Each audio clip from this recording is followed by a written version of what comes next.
many times have you played a game of Yu-Gi-Oh where you go first and brick, or you go second and don't open a hand trap? Happens pretty often, right? Well, what if I told you there was a way we could possibly alleviate that moving forward?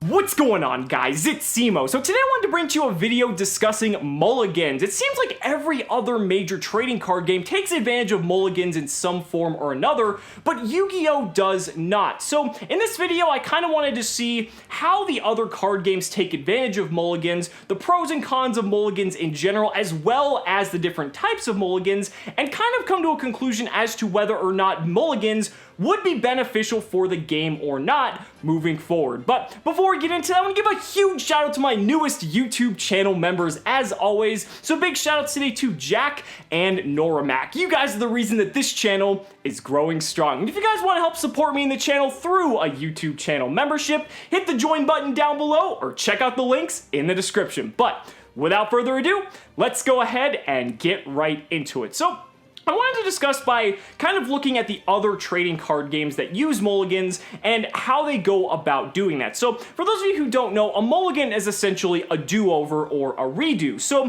when you have your opening starting hand, you're essentially resetting that hand in a certain way depending on the card game that you're playing and drawing new cards to kind of improve the status of your hand or kind of achieve a certain goal. So when it comes to these other card games, you know, Magic the Gathering, Pokemon, Hearthstone, and even, you know, a game like Dragon Ball Super even has a mulligan. This is something that's really important. Now, to be fair, there's one big difference between those games and Yu-Gi-Oh! Now, that big difference is the fact that those games use resource-based systems in order to function. Magic the Gathering and Hearthstone use mana, and then Pokemon and Dragon Ball Super use energy. And Yu-Gi-Oh! Is kind of very unique in that aspect that there isn't this resource that you have to manage. You can pretty much just vomit every card you want out of your hand or even in your deck for that matter, and there's really no restrictions on doing so. The only restrictions kind of come from the cards themselves. That's why you see so many cards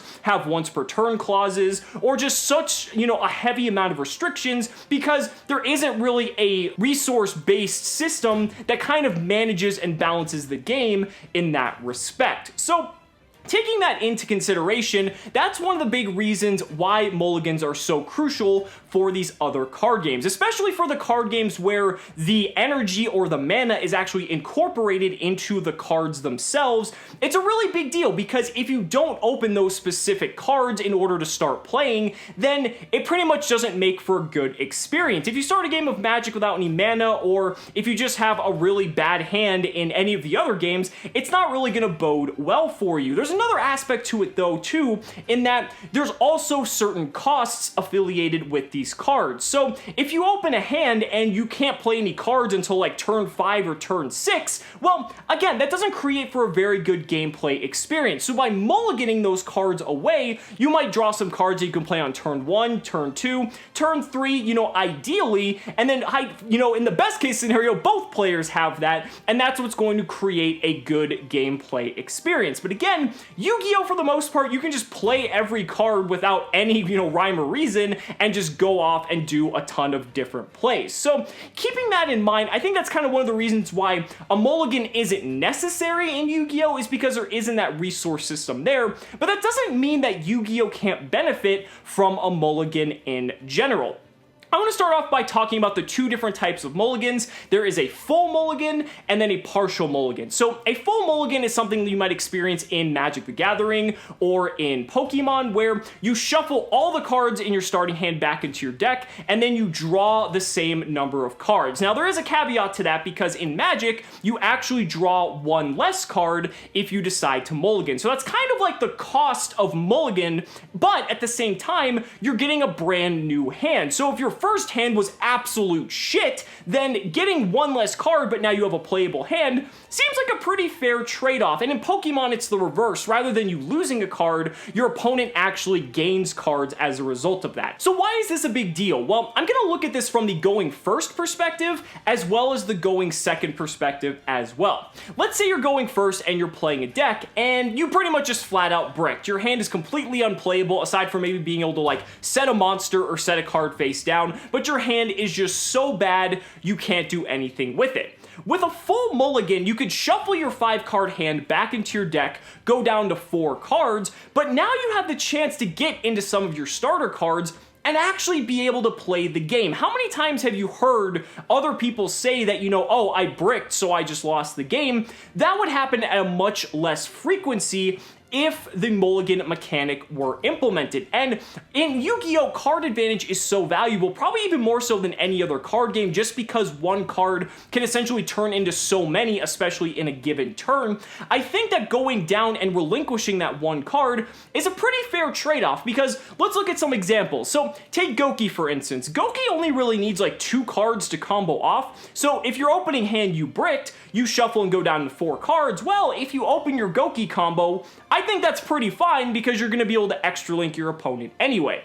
Same thing goes for maybe something not as degenerate, something that might be a little bit more resource-based. Take a look at like Sky Striker, Let's say you don't open your copy of Ray, or you don't open your Hornet Drones, or you don't open your Engage. You shuffle your hand back, draw 4 cards, and oh look, you got one of those cards. So now you can get your engine going, you can generate some card advantage because of stuff like Kagari, Shizuku, things like that, and even though you had to relinquish a card, you were able to generate some card advantage to kind of mitigate that, and you were able to play the game. That's the most important aspect here. Same thing goes for like Trickstar, Sky Striker. If you get your Trickstars or your Sky Strikers, then you can kind of generate a fair amount of advantage, and it kind of helps offset the fact that you had to mulligan, but again, you get to play the game. That's the most important thing here.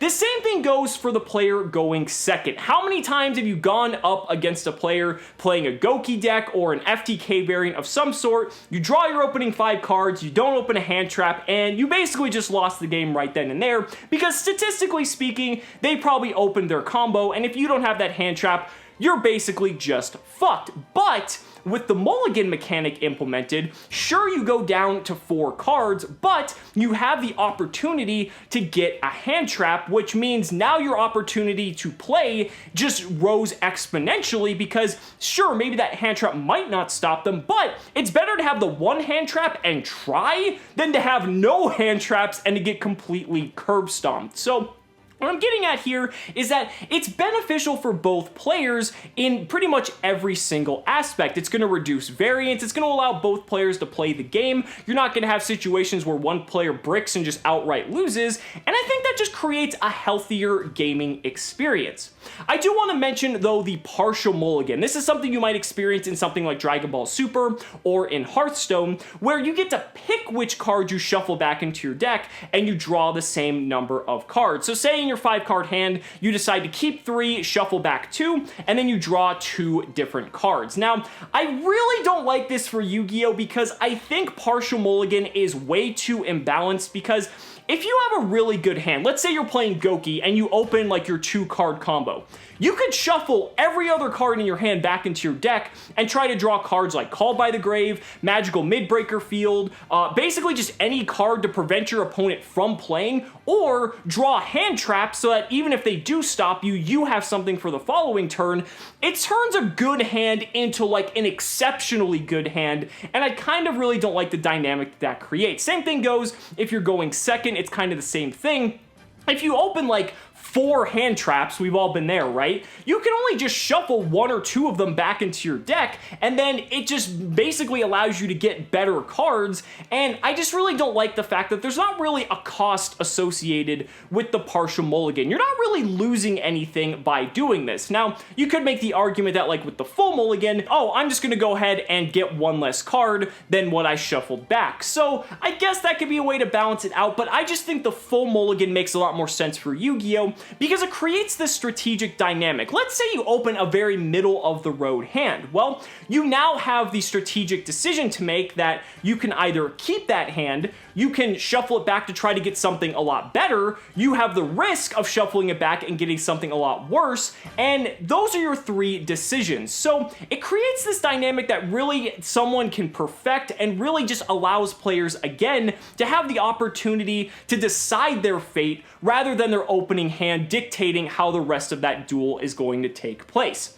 There are a couple other really strong benefits of mulligans as well. How many times have you opened your 1 copy of Gem Knight Garnet and 3 copies of Brilliant Fusion? Well, if there was a mulligan implemented, you could shuffle your whole hand back into your deck, draw a brand new one, and statistically speaking, you're probably not going to draw that Garnet again. It's still possible, but at least you know you had the opportunity to shuffle it back into your deck rather than having it stick to your hand and you're pretty much stuck with it for the entire game. Also pretty much completely neutralizing an engine that you played in your deck with the purpose of that deck being playable. Another dynamic that's really interesting is with side decks. Now, let's say you're a Pendulum player and you won the first game of a match. You know that if Pendulum is a established meta deck, people are most likely going to be siding Anti-Spell Fragrance. Well, this is interesting because the player siding in Anti-Spell Fragrance has the opportunity to aggressively mulligan to try to get that Anti-Spell Fragrance, but the Pendulum player at the same time can aggressively mulligan to try to get their removal, whether it's Twin Twister or Typhoon or whatever the spell and trap removal of choice is. It gives both players a chance to have that opportunity. And even with mulligans, some player is going to get the anti-spell and the other player is not going to have the out. But it's, again, better knowing that you made the decision to get rid of your hand and have the opportunity to draw that removal, rather than just flat out losing to the fact that your opponent drew the floodgate and you did not draw the out. I think, ultimately, mulligans could be very healthy for the game because it reduces the variance. It allows players to have a lot more control over the game than you might think, and by having that full mulligan, yeah, you go down by 1 card, that card can be really mitigated nowadays because so many decks are able to generate so much advantage that I think it would be an overall benefit to the game. But guys, those are just my thoughts. Let me know down in the comments what you guys think about mulligans in Yu-Gi-Oh! In general. If you think they're a good idea, if you think they're an absolutely terrible idea, be sure to let me know in the comments below. So guys, thank you so much for watching the video. Be sure to like the video as always. Subscribe to the channel for more amazing Yu-Gi-Oh! Content. And if you found this video informative, consider backing me on Patreon or becoming a YouTube channel member, because just by showing your support, you're investing in my ability to continue bringing you amazing Yu-Gi-Oh! Content. So thanks so much again, and we'll see you next time.